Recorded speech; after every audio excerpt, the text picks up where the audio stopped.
Rashad, what brings you here for the Sundance 220 Film Festival? Well, at Color of Change, we work a lot in the cultural space to help shape the narratives and the stories and to work directly with creatives to support the stories that will change the context that we get to live in. And we have a campaign called Tell Black Stories. We work hand in hand with Hollywood to shape stories, and sometimes we speak out about the narratives. And one of the reasons why we're here this year is because we just came out with this groundbreaking report on the role of crime TV, the crime procedures, those TV shows that show a hero law enforcement figure and criminal black or brown person, and all the ways that those stories have incentivized and grown our criminal justice system, have created a real gap between the perception of what people think is going on and the reality.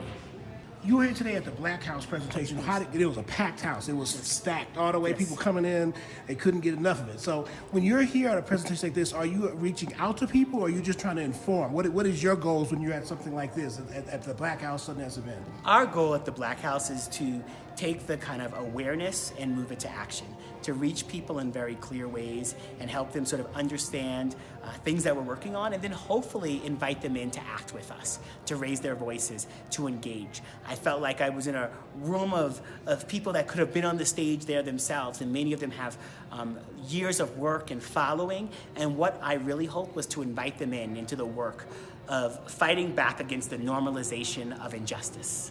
Now, for you, is it difficult watching when you watch so many shows and you had to, like, there's new shows, like now there's a show called Arise, which is about a black female judge who was a prosecutor. Do you have to go back and accommodate shows that just suddenly come on the scene, or just, Netflix just bring on some show or something like that? Or how do you feel? Do you have to, or you feel your work speaks for a certain period of time? How do you feel your report the report is a snapshot in time, and we know other shows are going to come, and our hope is that this will spur change, spur new writers who go into the writers' room to think differently, with a deep recognition that, this wasn't about capturing every single piece of content, but really painting a clear and, most importantly, an accurate picture of what's happening in the full picture.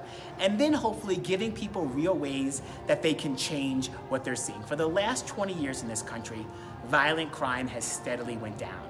And most Americans think that violent crime is going up. And that sort of gap between perception and reality is how we get so many of the problems that we have in the criminal justice system. And it also makes it so hard for us to make change, because people don't believe some of the things that they're being told, because they every night are being entertained with stories that advance an untruth. I think one untruth, I think maybe so much maybe on the racial side, is that when I watch someone drive like ECI Los Angeles, and every time they have a shootout, they win. Yeah. So it doesn't make a difference where you got 20 people with machine guns, and they got one gun, or they got a Band-Aid, or they got a rubber band. They wipe them out. So in an average season, they may kill, each character may kill 25 or 30 people per episode, and they never deal with any type of PTSD or any type of remorse or any type of regret, because we say they're the bad guy, and because they're a bad guy with a gun, if our good guy, like you say, automatically kills them, there's no repercussion, unless it's something, it has this episodes about that one particular shooting. And I just feel a lot of violence goes unnoticed, where people just get killed all the time, and then people just don't even react to it. Yeah, it can make us desensitized. I think a big thing about this report was really painting all of the ways that these shows are challenging, but also with some real recommendations. And a lot of that is ensuring that we have better representation of people from those communities in the writer's room, shaping those stories and telling those stories, so that we do have storylines about trauma, we do have storylines about the sort of challenges, and we look at some of the root causes, poverty, mental health, and so many other the ways in which challenges in our society have spurred what we're dealing with in the criminal justice system. Like, I saw Dick Wolf Productions, or a lot of in your trailer leading up to it. I mean, they've done some episodes, I think, on Chicago PD, where they had the black officer who was stopped by his own police officers and had racism, and he had to follow them. And they actually did one black female episode where she was a victim along her SVU, where they followed her trying to make sure she got representation. Are you asking for just more shows like that, or are you just asking more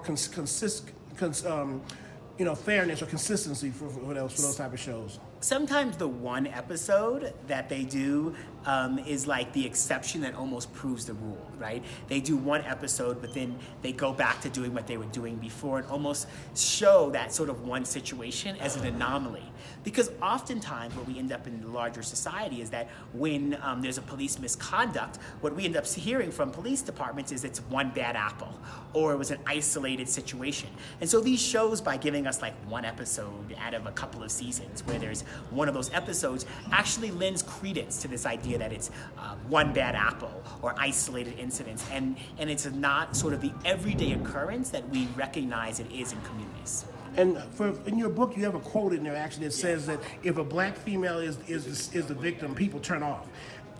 That's such a hard statement. That's just that because that can shake. It's not our statement. It's something that was told to us from those inside of the industry in the writers' room, and that is a deep question for those inside of the writers' room. The fact of the matter is that they wildly underrepresent the kind of aspect of black women as victims. And when they do that, they deprioritize black women to be the voices as victim rights advocates, because what they've painted a picture of is white women always being attacked.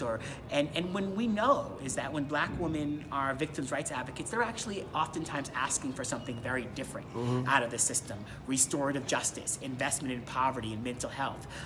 They're asking for things that are not just about sentencing, but real changes in our communities to ensure that violence is no longer there. And I think actually you have another mandate too, because I think right now there's a lot of Native American women who are disappearing, and they're literally fed up. That literally we have like either multiple serial killers in Montana and South Dakota where Native American women, but that stuff is not really being reflected on any type of shows at all or covered about that, Yeah, or in the news. And so all of this is like the work we have to do. And so I just hope people join us. Go to www.changehollywood.org.